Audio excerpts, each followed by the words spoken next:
Hello, it's the library ladies here again for another book chat. And this is our special Halloween edition of Neil Gaiman's young adult novel called The Graveyard Book. I'm Shannon. This is Brooke. Shall we begin? We shall. Okay, our normal let's start at question. What did you like best about this book?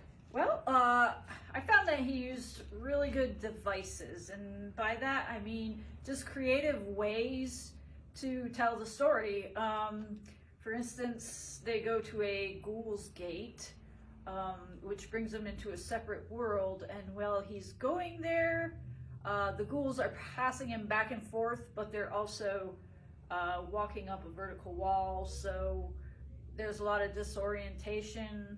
That was fun.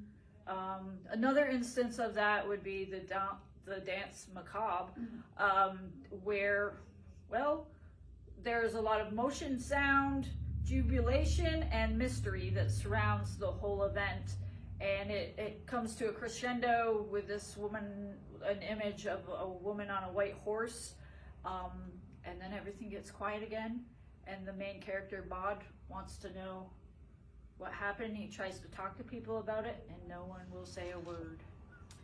I liked it. Well, interestingly enough, we have it cataloged as a juvenile fiction book, but online it calls it a young adult book. But I would recommend it for your more advanced middle readers and up. It's good for young and old.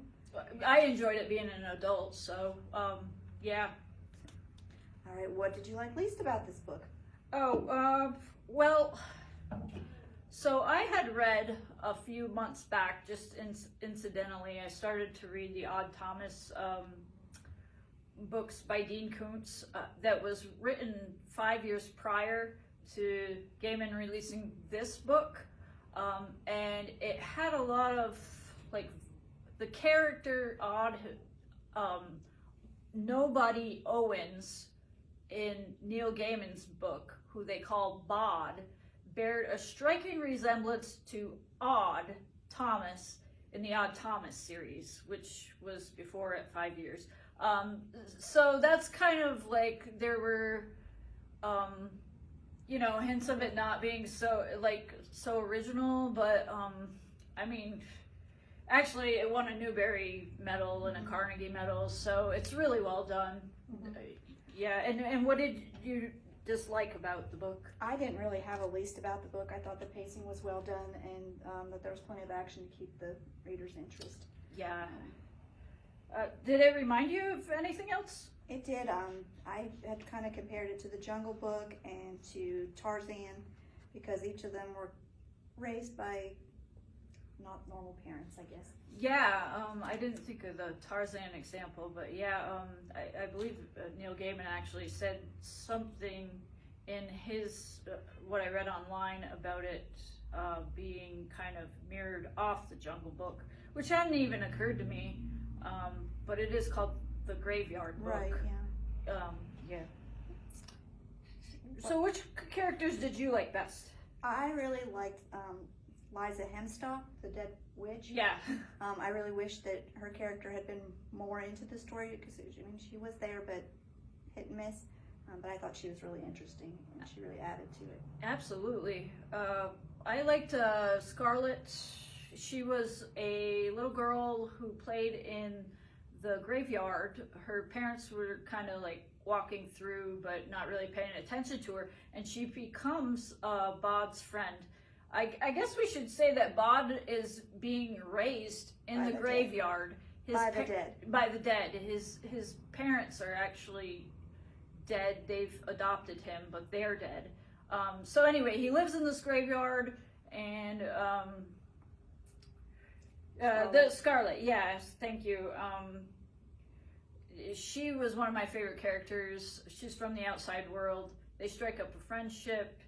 And another thing I found interesting online was that Neil Gaiman said he came up with the whole idea of the book while he was watching his son ride a tricycle through a graveyard. Oh, interesting. Yeah, so I think Scarlet directly would be like his son. Yeah.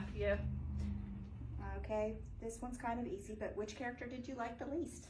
The villains, they were Of kind course. of one-dimensional. Yeah, I put in the opening chapter, which kind of, a man named Jack had murdered Baud's family, but by happenstance, toddler Baud somehow escaped this and ended up in the graveyard, which truly begins his story. And then he is adopted by his foster parents, the Owens, who are ghosts, and they protect him for the next, I think it was 13 years. So, if you were making a movie of this book, who would you cast? I didn't choose any because from what I read online, they are making a movie of this book, and I can't wait to go see it. Yeah, absolutely.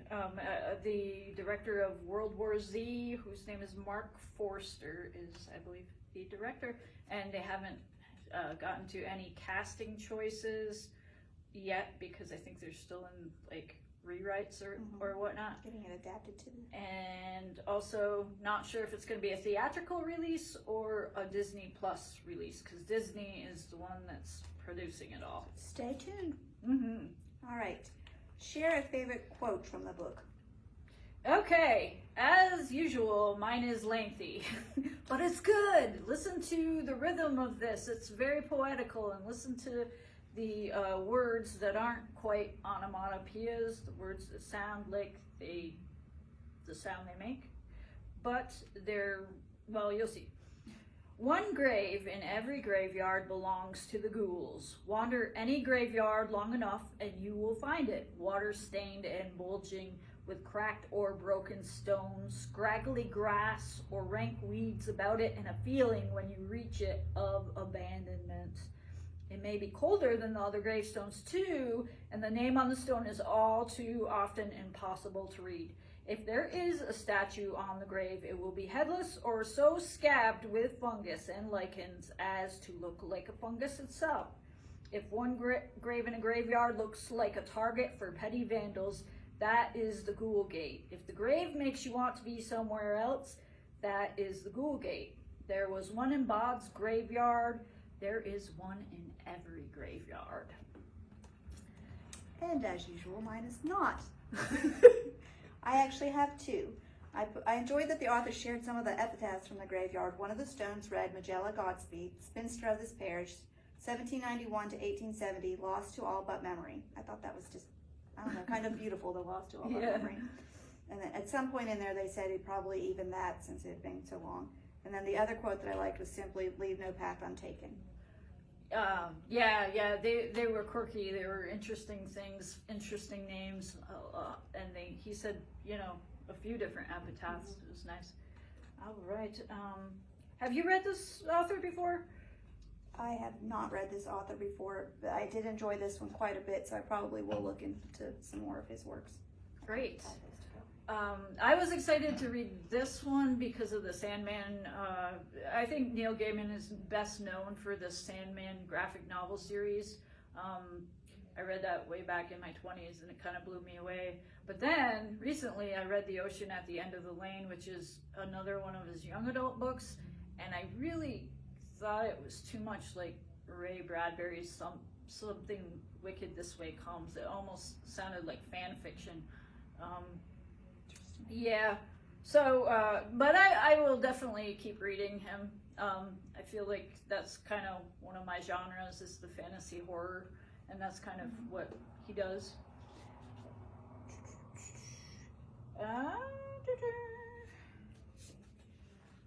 Sorry, just finding the question.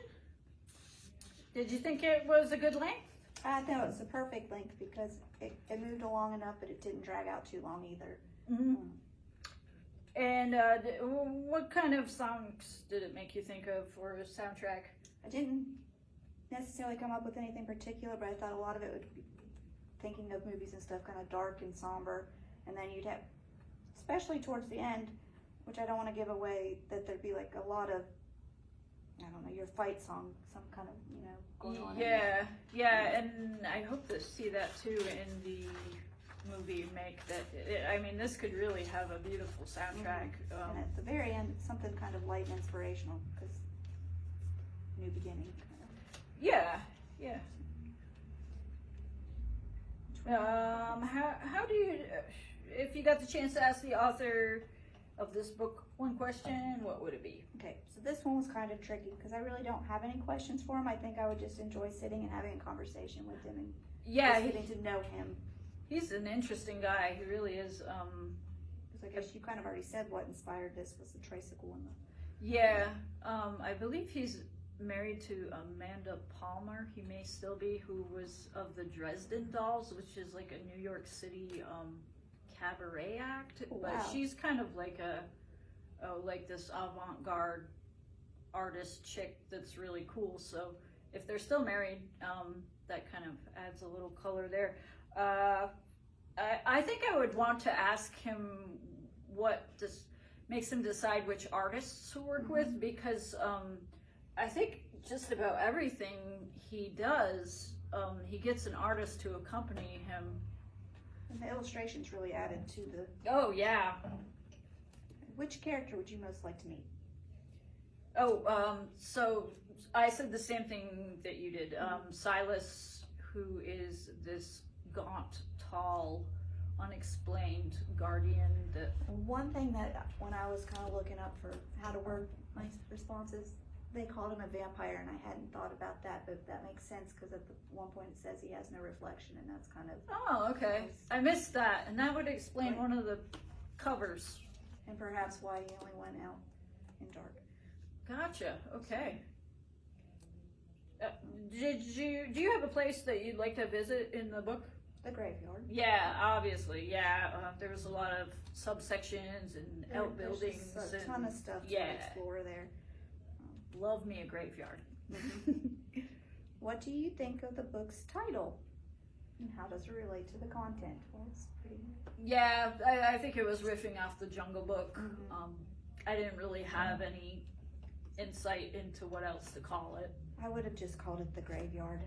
Yeah, I think that is even more toward the point. What did you think of the cover? And how does it, how well? Does it convey? Let's see. Yeah. The choice of coloring and font, the book that I had was this one. That looked like it was the main one that they had chosen. I was gonna say, it kind of sets the tone of the book because it's dark and it's haunting, which they live in a graveyard with ghosts. So, and then the use of the headstone and Bod's silhouette simply or subtly recognize the relationship between the dead and the living in the graveyard. In and of itself, the cover art is cold and lonely, but I guess that was kind of the point. Because Bod's living there is the only living. Yeah, so you can see his face, and then I guess it's an angel wing. What I really loved about that cover is that frosted glass look. Just to me, just like screams graveyard. And I thought that was amazing with just a font that you could do that. This was an alternate cover created by the same man, Dave McKeven? Sorry, I'm trying to read backwards. Yes, Dave McKean. Which I'm thinking that they probably dropped a little just because it's a little dark. It conveys perfectly the book. Because they try to chase this boy with this knife throughout the book, but might have been a little too dark for juniors. Yeah. And this was the picture Shannon mentioned. She mentioned he was a vampire, and I actually was questioning why they made him look like a vampire, but I had missed that they referenced that in the book. And then these are the gorgeous pictures, also by Dave McKean, inside the book. So there, he uses a lot of like dark shadow and these like moody gray colors. And had you come up with any other artists that you'd like to see? I did a quick search, and it was called Deviant Art, and his name is Pavel Tomaszewski. I'm sorry if I ruined that, but I just kind of found a creepy graveyard picture that I thought Yeah, I like that a lot. This is the part where I fell off my chair. Yeah. Okay, so we got that right. What do you think the author's purpose of this book was? Oh, well, I think it's probably a twofold thing. It's almost like a formulaic thing. Like with the Harry Potters, like kids get very disillusioned, I think, early on, like with reality. It's dark, or I mean it's drab and, you know, mundane. So giving, you know, kids a separate reality that's exciting is good. And also I think to have like this protective cast of characters that you don't necessarily know are there, they're kind of hidden. I think that's very reassuring to a kid that's, you know, any kid. I just said it was a coming-of-age story following the life of Bod after the brutal murder of his family and his unlikely and unusual upbringing. Mm-hmm. And it kind of comes to an end, I guess. Yeah. How original and unique did you think this book was? We touched on this a little bit ago. In some ways, obviously, it's unique, but it's comparable to the Jungle Book and to Tarzan, because in all three scenarios, the boys are not raised in a typical environment. Mowgli was raised by wolves, Tarzan was raised by apes, and Bod was raised by the dead. So each is unique and original in its own way. Mm-hmm. Yep. And if you could hear the story from another point of view? It wasn't really told from a perspective. It was more of a narrator kind of experience, and I don't Yeah. really think that having it come from one point of view would have added to the... Yeah, I was thinking maybe of an omniscient point of view, all-seeing eye from over above, just because, like you were saying with Liza Hemstock, that I found a lot of the characters could have had their own stories. They were so intriguing. So, Had you heard about this book before starting it? Do you think it was overhyped? Or should be celebrated more? I actually didn't really go into it knowing much about it. I had heard of it before, but it's been sitting on my shelf for quite a while too. But I'd only heard positive things, but I can't say that I went into it with any expectations, and I don't think that it was overhyped or underwhelming. Great. So it's a recommendation. Young and old will like this book. If you have any recommendations, comment below. Bye. Bye. Happy Halloween.